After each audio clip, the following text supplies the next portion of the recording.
Okay, hello Year 11. This is Miss Michaels, and today we are going to do a walkthrough of the poem Dulce et Decorum Est by Wilfred Owen. So firstly, we'll start with establishing the context of the poem. Wilfred Owen, the poet, fought in the British Army during World War One. Early on, he experienced a shell attack and suffered from severe shell shock. It's now more commonly known as PTSD, post-traumatic stress disorder. And he had to be sent to a war hospital to recover. In November 1918, he was killed in action just 1 week before the armistice. He's famous for challenging the media's glorification of war and exposing the harsh reality through his poetry, which you very clearly see in Dulce. In Dulce et Decorum Est, Owen describes a group of soldiers who were caught in a gas attack. Ultimately, one of the soldiers doesn't manage to get his mask on in time and so dies. Mustard gas was a weapon used frequently during World War One. So now that we have considered the context, I'm now going to read through the poem before going on to looking at it in more detail. So, bent double, like old beggars under sacks, knock-kneed, coughing like hags, we cursed through the sludge, till on the haunting flares we turned our backs, and toward our distant rest began to trudge. Men marched asleep, many had lost their boots, but limped on, bloodshod. All went lame, all blind, drunk with fatigue, deaf even to the hoot of gas shells dropping softly behind. Gas, gas! Quick, boys! An ecstasy of fumbling, fitting the clumsy helmets just in time, but someone still was yelling out, stumbling, and floundering like a man in fire or lime. Dim through the misty panes and thick green light, as under a sea I saw him drowning. In all my dreams, before my helpless sight, he plunges at me, guttering, choking, drowning. If in some smothering dreams you too could pace behind the wagon that we flung him in, and watch the white eyes writhing in his hanging face, like a devil sick of sin, if you could hear at every jolt the blood come gargling from the froth-corrupted lungs, obscene as cancer, bitter as the cud of vile, incurable sores on innocent tongues, my friend, you would not tell with such high zest. To children ardent for some desperate glory, the old lie, Dulce et decorum est, pro patria mori.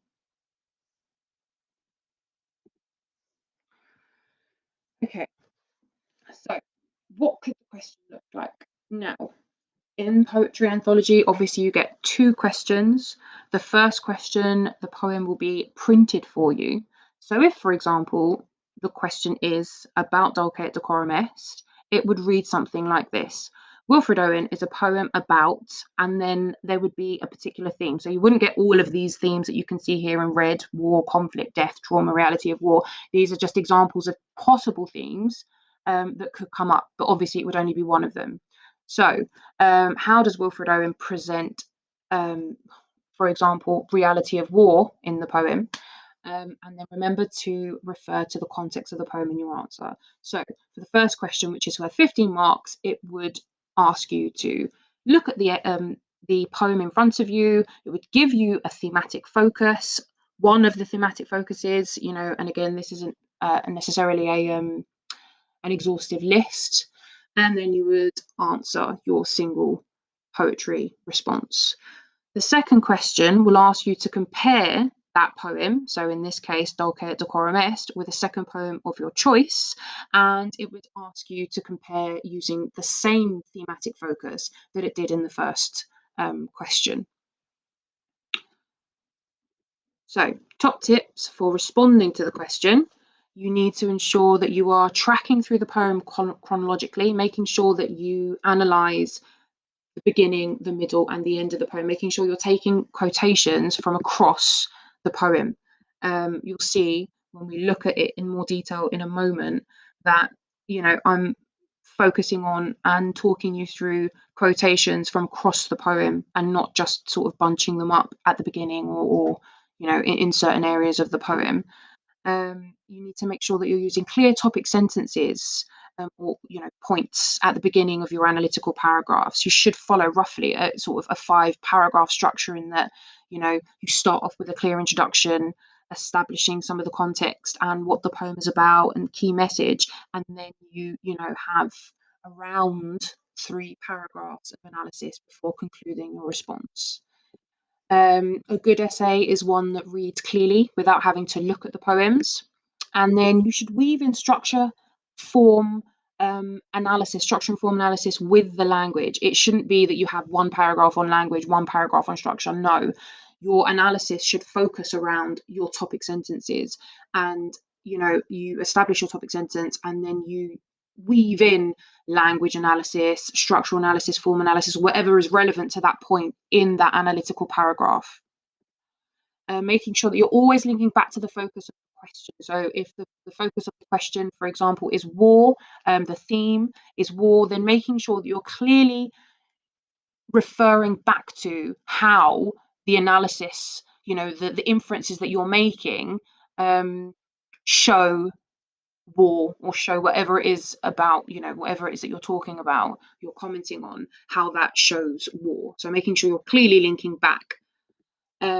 Link in relevant context. Now, we established some of the context at the beginning of this poem. Remember, you shouldn't just be shoving in context wherever. It should actually be reflective of your analysis. So you'll see at parts where we talk through the poem in a second, that I have linked in certain aspects of context within the language analysis, and it is relevant. Essentially, it's not just there for the sake of being there. Consider the poet's intentions by exploring the themes of the poem, and then use tentative language. So use words like "this could" or "this may suggest." Obviously, you are considering what Owen wanted the reader to think. However, it's always a good thing to be tentative, and don't say, "this is," or, yeah. So, moving on to analysing the poem. Okay.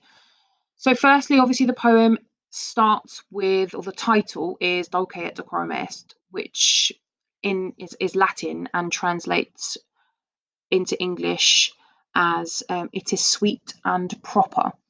So, title, "it is sweet and proper," or okay, Decorum est, obviously. And then our first line is "bent double like old beggars under sacks." So here we have a simile which clearly juxtaposes the title, in that actually it's very negative. It doesn't seem like anything that's sweet at all. So it really shows young, fit men having been reduced to feeling like old, tired men.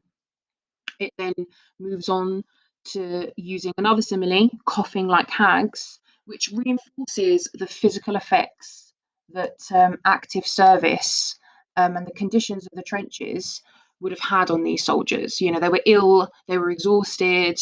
It wasn't a pleasant experience, and clearly Owen, shows us that with this description and this imagery, essentially, that we get in this first stanza. We move on, and you then have another key quotation that I've picked out: "Many had lost their boots but limped on bloodshod." This imagery is, it depicts a sad, desperate picture of these men who were physically wounded, but they had to continue on with the war. They had no choice. The caesura straight after the words bloodshod, allow the reader to kind of pause for thought, really, and consider the dreadful realities that these men actually had to face. It then moves on. This last line here that I've highlighted, of "gas shells dropping softly behind." This last line shows us, of this very slow-paced stanza. The first stanza, is full of caesura, it's full of end stops, which sort of slows down the rhythm. Essentially, it makes it seem quite slow.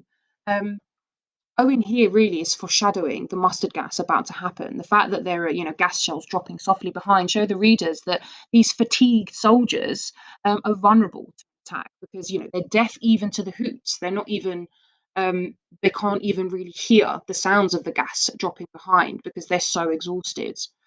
And then we move on from this stanza into gas, gas, quick boys. So you can see immediately that there's a change in tone. The pace quickens. So the first line, it plunges the reader into this sense of panic and chaos of the gas attack, which is reflected through the exclamatory phrasing and the repetition of gas, gas. And then we have the soldiers, trying to get their clumsy helmets on. Clumsy here really shows the fact that these helmets, they weren't very easy to put on, and they were quite large, and so it would have been really difficult. And in that sense of when you're completely panicked, it just makes it even harder to try and get them on anyway. And so there would have been men who didn't manage to get them on. And so in that next line, but someone still was yelling out and stumbling, um, the poem becomes even darker still, because clearly it signals to the reader that one of the soldiers didn't manage to get the helmet on in time. And the verbs yelling and stumbling highlight that soldier's desperation. Um, and then you've got here more sort of imagery of the gas attack. You've got this thick green light, the misty panes, the green sea, all show this gas sort of consuming the soldiers. It's everywhere, and they literally, there's no escape. They cannot escape this gas. And this last section here of the stanza, I saw him drowning, drowning, then being repeated in the last line of the following two-line stanza. The verb repeated at the end of both of them um, not only reflects the soldier's suffering, he's drowning, he's gasping for air, but also indicates the effect of watching him die on the speaker. Clearly, it's something that has, it's stuck with him basically, because he clearly visualizes him drowning under this horrible sea of gas, of mustard gas. That's further reinforced by my dreams and then helpless sight. So here, it really does certainly signal this idea of PTSD, because the image of the man dying and being helpless to his death is something that continues to haunt the speaker, even in his dreams. He can't get that image out of his mind. Um, and then you've got the list of three: guttering, choking, drowning. It emphasizes, firstly, the painful death that the soldier suffered, and then that progressive ing form reinforces the fact that it was slow and painful and horrible. Um, and then, so with this last stanza, um, we get this repetition again of dreams. So if in some smothering dreams, and this idea of smothering, it's some to be smothered is something that you're completely, you're consumed, you can't get away from it. These dreams are smothering him. They're, every night he's kind of having this same dream, essentially, behind the wagon that we flung him in. So here the reader is given this image of a dying man being thrown into a wagon full of other dead, dying soldiers. And I mean, it's clear that as well as losing their lives, the soldiers lose their identity and their dignity, because they're just piled onto um, this wagon, um, and left to die basically. Um, and so the idea of them just being thrown onto the wagon really brings this a clear juxtaposition basically to the idea that it's gloriful to die in war. Um, and then we move on to this simile, another simile, lots of similes in this poem. So his hanging face like a devil sick of sin. This particularly stands out to me because, you know, it truly does highlight the reality, the harshness of war. Because here Owen is comparing the face of this man, his hanging face. You can imagine his mouth open, sort of in desperation to kind of, get some oxygen, basically, to a devil sick of sin. So it clearly emphasizes just how traumatizing the death by mustard gas was. Um, and also, you get this idea. I mean, a devil thrives off sin. And so a man's dying face being so horrifying that it resembles the impossible image, really, of the devil being fed up off of the one thing that drives it, just makes it seem so awful, so terrifying for the reader. Um, and it also essentially it could be argued that this similarly portrays Owen's view that war was evil. You know, he did, like we said in the context, clearly oppose this idea of war being glorified and that it was, sweet and it was proper. Clearly, this poem tells us otherwise. This poem tells us that actually it was a horrible experience for these soldiers to have to go through. Um, and then we get lots of very graphic, very grotesque imagery, these words, froth corrupted lungs, gargling. Um, we get this simile here, another simile, obscene as cancer. Again, it emphasizes the pain and the suffering of the man, um, but it uses an image that many readers could actually relate to, because loads of everyone knows what cancer is essentially, and the horrible effects of cancer, and so it allows a reader to empathize both with the soldier dying and the speaker who will now likely suffer, as we've seen already with PTSD as a result of watching his comrades die and be powerless to help. Um, I've picked out the use of the word innocent. I mean, the adjective, clearly sums up the fact that these young men, their lives were snatched away from them far too young. They were just innocent young men, many of them, as young as 16, 17. Um, so yeah, it ends with the old line "Dulce et decorum est pro patria mori," which is Latin, so it's the title, and then it's finished off with that last line "pro patria mori," which would have been a typical um, propaganda phrase used during World War One, and it roughly translates to "It is sweet and fitting to die for one's country." And so these final lines illustrate Owen's message throughout the entire poem, and the fact that it wasn't sweet, nor was it sort of honourable or fitting to die during the war, and there was nothing honourable about the way that these men died. Um, the use of the phrase "the old lie" clearly dispels the propaganda used to get these young men to sign up for war. Um, and so, yeah, I mean, if we think about the poem, the form of the poem, it kind of resembles a French ballad. The rhyming is alternate, so it follows this alternate line pattern, and it is consistent. He also uses iambic pentameter throughout the majority of this, although you will see that some of the lines are not. So obviously you've got this, pro patria mori at the end. There are not 10 syllables in that line. There are more. I think there are 12, sorry, syllables in a vile incurable sores on innocent tongues.